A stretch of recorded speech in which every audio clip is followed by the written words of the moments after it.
Sobat AgroSign. Perkenalkan, nama saya Ratna Sari Dewi.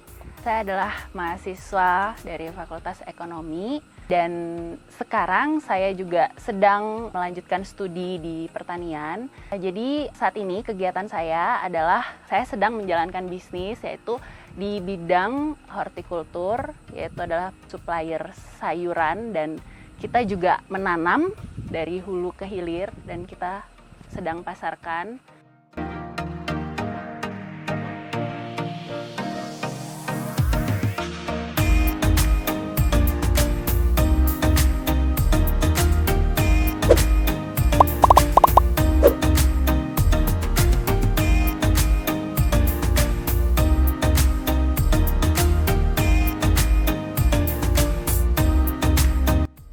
Untuk menggeluti bidang pertanian tahun 2015 sampai saat ini kita udah berjalan ya lumayan lah 5 tahun.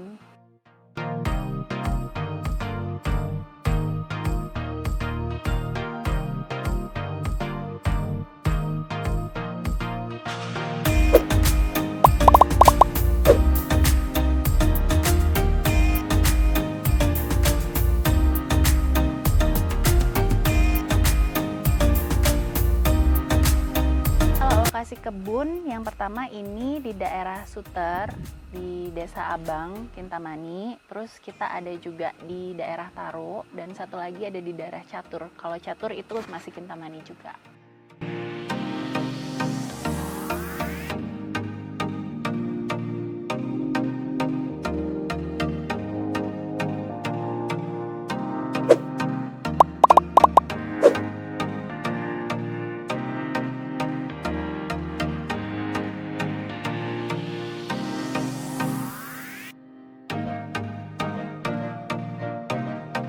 Kalau tanaman yang kita tanam sebenarnya kemarin mengkhusus untuk hortikultura kayak sayur-sayuran, selada, brokoli, kol ungu. Jadi sayur-sayuran yang peruntukannya untuk kita suplai ke hotel dan restoran.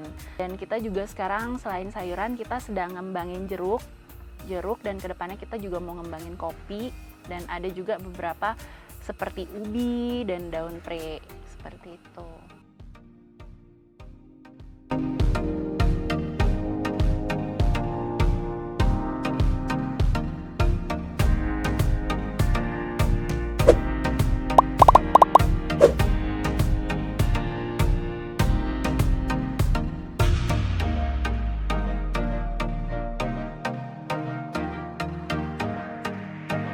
Jadi awalnya itu memang awalnya dari hobi suka jalan-jalan, khususnya ke kampung-kampung.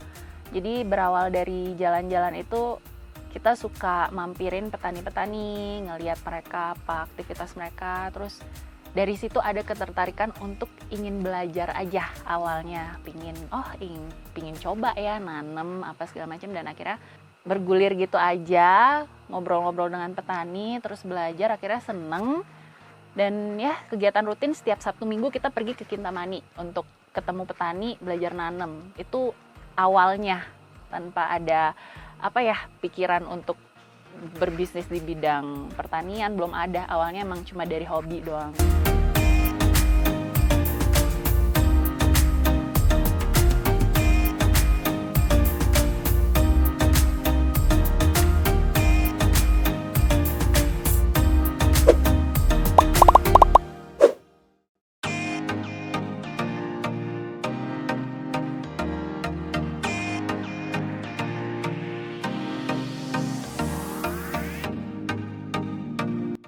Oke, jadi kalau pertanian kita di sini sebenarnya bisa dibilang kita sebagai pionir yang pertama kali menanam jenis-jenis seperti kol ungu, selada-selada, kebutuhan-kebutuhan hotel. Kita pertama kali mencoba di sini dan ternyata berhasil dan kedepannya kita mungkin ingin petani-petani di sini untuk bisa kita ajak bergabung, bekerja sama, memproduksi sayur-sayur yang hotel dan restoran butuhkan sehingga nanti kita bisa supply juga dengan bantuan dari teman-teman petani di sini.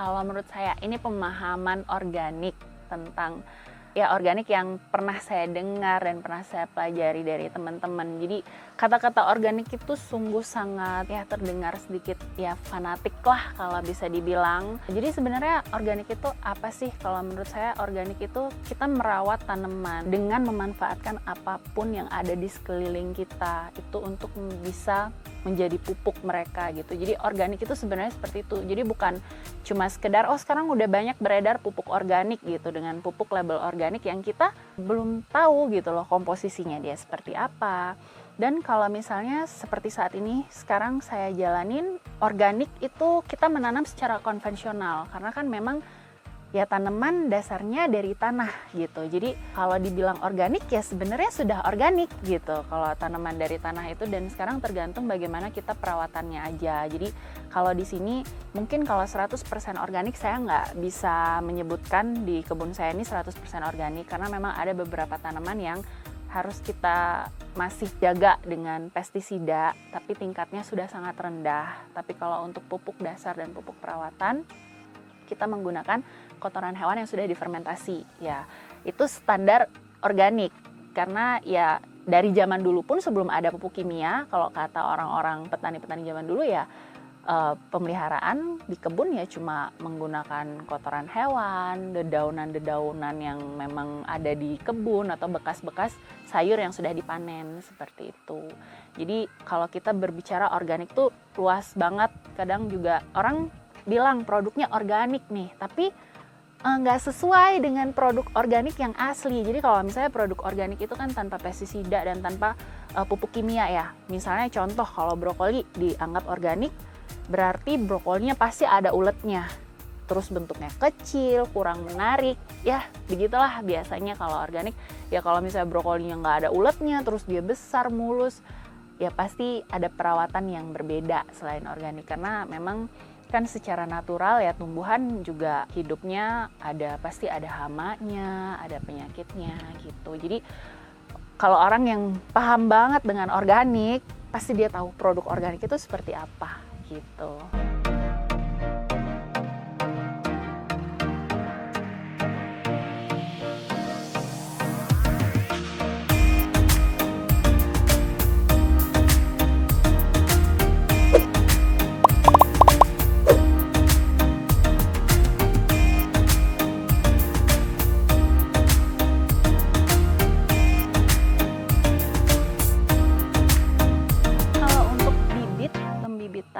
Kita bibitin di kebun langsung dan bibitnya itu kita beli dari daerah Bedugul karena memang sayur-sayur yang kita kembangin di sini itu banyak cuma ada di daerah Bedugul. Jadi kita ambil bibit dari daerah Bedugul dan kita bibitin di sini, terus kita coba tanam di Kintamani.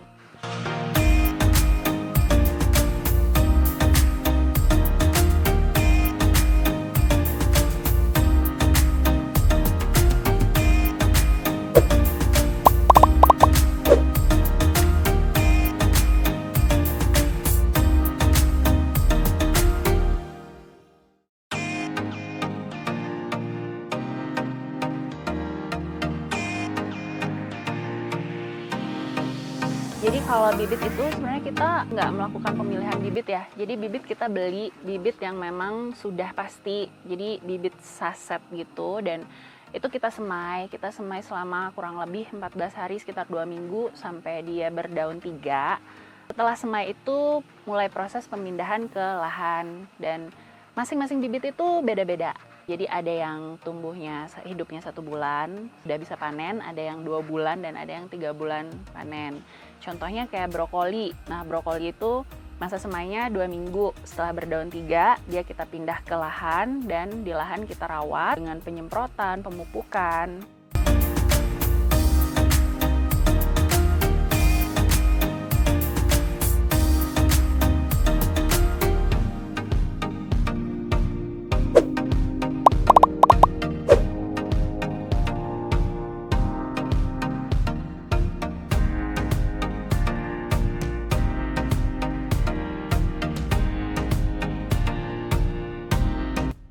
Kalau sukanya itu ya pasti suka karena kita ngejalanin pekerjaan ini yang akhirnya jadi pekerjaan ini dari awalnya hobi. dari seneng yang nggak kebayang bahwa ini akan jadi pekerjaan gitu. Jadi itu termasuk salah satu suka yang bisa dibilang sampai saat ini masih bikin kita bertahan. Kita tetap ingin belajar dari apapun kekurangan yang udah selama ini kita lewatin, kesalahan-kesalahan yang selama ini kita lewatin. Kalau misalnya dukanya sih pasti ada, karena yang kita hidupkan ini kan tumbuhan. Jadi nggak ada jaminan mereka bisa hidup 100% gitu. Jadi ada kalanya beberapa mungkin bibit yang kurang bagus, akhirnya dia mati dan nggak bisa bertumbuh sama seperti teman-teman yang lain. Terus selain itu kadang ya dukanya di pasaran juga harga sayur fluktuatif, naik turun, dan apalagi seperti saat sekarang nih masa pandemi, kalau kita khususnya di Bali, karena kita pun juga menyediakan kebutuhan hotel dan restoran itu. Karena sekarang hotel dan restoran udah pada banyak tutup, jadi ya di sini duka kita nih yang benar-benar kita rasain dan teman-teman petani juga rasain, karena harga sayur jadi turun, permintaan juga menurun, dan gak ada kepastian kapan kita akan bisa kembali normal. Jadi mereka pun juga gak berani mengambil keputusan untuk menanam kembali seperti saat normal.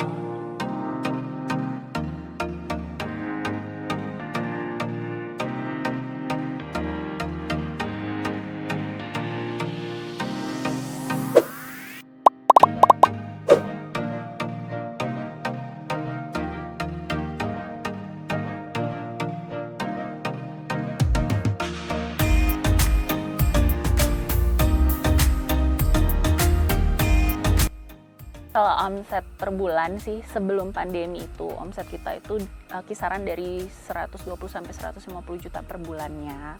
Jadi itu dari penanaman sampai kita marketin ke hotel, supermarket, terus ke rumah makan dan beberapa pasar itu.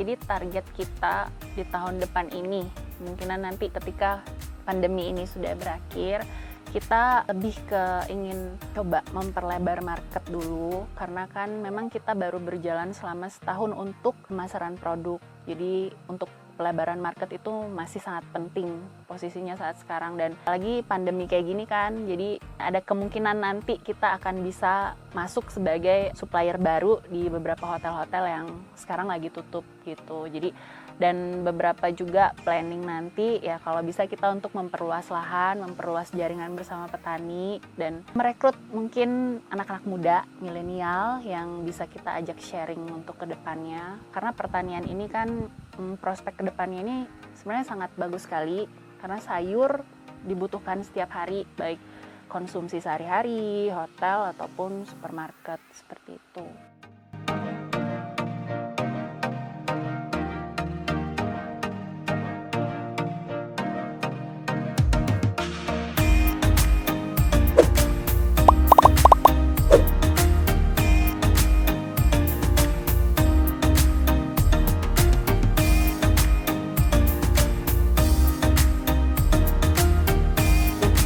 Kalau bertani itu yang pertama harus sabar, yang kedua harus seneng dulu, bukan cuma sekedar ikut-ikutan terus nantinya bosen, karena memang kalau bertani ini kan prosesnya nggak sekali tanam langsung tumbuh gitu ya, jadi perlu proses, perlu perawatan, perlu kita juga tahu gimana sih cara merawat jenis tanaman yang akan kita pilih untuk kita tanam.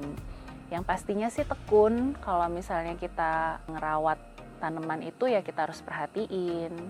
Ya tipsnya harus konsisten, apapun bidangnya pasti harus tetap konsisten dan harus tetap serius gitu.